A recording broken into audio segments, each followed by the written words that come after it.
நமச்சிவாய். ஓம் நமச்சிவாய். திருவண்ணாமலையிலேருந்து பேசுகிறேன்.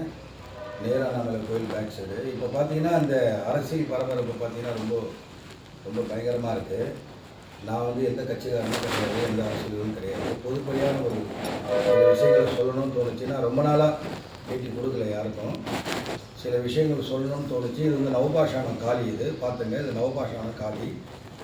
ஆமாம், இந்த நவபாஷானத்தில் பண்ண காளி இது.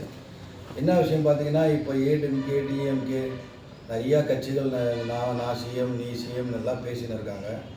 இப்போ அமைப்பு பிரகாரம் பார்த்தீங்கன்னா ராகு கேது புதன் சனி இந்த அமைப்பெல்லாம் வச்சு பார்க்கும்போது இப்போ வரக்கூடிய அடுத்த எலெக்ஷன் வந்து முடிகிறதுக்குள்ளே ஒரு 2வது மாதத்துக்குள்ளே எல்லாம் முடிவாயிடும். ஆன உடனே பார்த்தீங்கன்னா ஐயா எடப்பாடி ஐயாவுக்கு நமஸ்காரம் பண்ணிக்கிறேன். இது வந்து பார்த்திங்கன்னா உண்மையின் தன்மையை நான் சொல்கிறேன். ஒன்று கசப்பாக இருக்கலாம், ஒன்று இனிப்பாக இருக்கலாம். இது எங்களுக்கு எந்த லாபமும் கிடையாது. அது உங்களுக்கு அவசியம் இல்லை, வேண்டாம். எல்லோரும் மனக்குழப்பத்தில் இருக்கீங்க, அதை நான் உங்களுக்கு தெளிவுபடுத்துகிறேன். எல்லாருக்கும் ஒரு ஆசை இருக்கும். நம்ம வீட்டில் இருக்கோம். ஒருத்தர் டிஎம்கே, ஒருத்தர் ஏடிஎம்கே, ஒருத்தர் இந்த மாதிரி விஜயகாந்த் கட்சி, இந்த மாதிரி இது இப்போ பாட்டாளி கட்சி, இந்த மாதிரி நிறைய இருப்பாங்க. அது உண்மை தான். இப்போ பார்த்தீங்கன்னா நான் சில விஷயங்களை கணிச்சதை அம்பாள் மூலிமா சில விஷயம் நான் சொல்கிறேன். சத்குரு சேஷாத்ரி சுவாமிகள் பாதம் திருவடிக்கே சரணம். இப்போ நிலை பார்த்தீங்கன்னா கூட்டணி ஆட்சி தான் இனிமேல் அமையும்.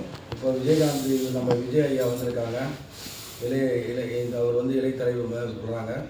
அவர் பார்த்தீங்கன்னா எப்படி பார்த்தாலும் அவர் எந்த நிலையில் கூட்டணி வச்சாலும் சரி, எந்த இது பண்ணாலும் இப்போதைக்கு பார்த்தீங்கன்னா அவருக்கு தமிழ்நாட்டுக்குள்ளே ஒரு 4 சீட்டோ 5 சீட்டோ தான் அவருக்கு வரக்கூடிய வாய்ப்பு இருக்குது. ஓட்டு எண்ணிக்கை வந்து நார்மலாக தான் இருக்கும். ஏன்னா கடகராசின்னு சொல்கிறாங்க. ஆனால் அவர் 40 சித்தர் கணக்கில் 7வது 9வது பாகம் 8 பார்த்தீங்கன்னா எல்லாம் வந்து கொஞ்சம் பிரபலமாக இருக்கிறாங்க. அமுங்கம் சரியா, இதுதான் விஷயம். அந்த சிஎம் ஜிஎம்ன்றதெல்லாம் அந்த விஷயம் அவர் நடக்காது. இப்போதைக்கு இல்லை.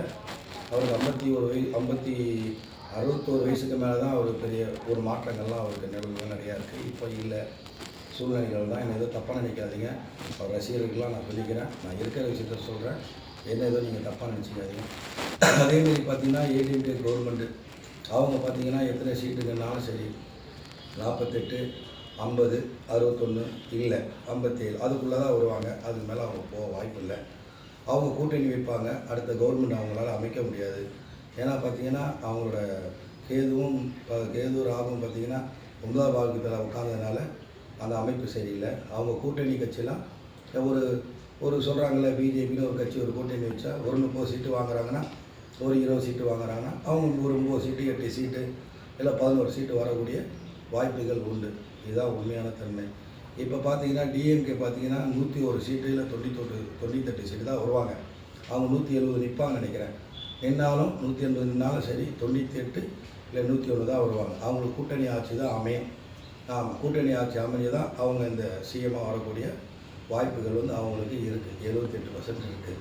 இதுதான் உண்மையான விஷயங்கள். அதனால் யாரும் பாருங்கள், இப்போ யாரும் நம்மளுக்கு ஒரு முதலமைச்சர் தேவை.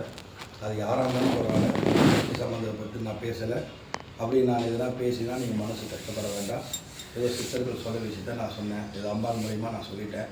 2வது பார்த்தீங்கன்னா என்ன தான் இது பண்ணாலும் கூட்டணியில் பார்த்தீங்கன்னா எல்லாருமே பிரம்மாண்டமாக கூட்டணி அமைக்கிறவங்களாம் கொஞ்சம் பிரம்மாண்டமாக ஜெயித்தாலும் கொஞ்சம் ஆட்சிகளுக்காக இருக்கும். அடுத்த கவர்மெண்ட்டு பார்த்தீங்கன்னா அவங்களுக்கு வந்து சனி வந்து 2வது பாகத்தில் அவங்க இருக்கிறதுனால டிஎம் கவர்மெண்ட் இருக்கிறதுனால ஸ்டாலின் ஐயா இருக்கிறதுனால இந்த கவர்மெண்ட்டை திருப்பி வர்றதுக்கு வாய்ப்புகள் நிறையா இருக்குது. ஆனால் 101 சீட்டு இல்லை 91 சீட்டு தான் வருவாங்க. அவங்க வந்து கூட்டணி கட்சி தான் அமைப்பாங்க. இதுதான் நிலவரம். ஓம் நமச்சிவாய்.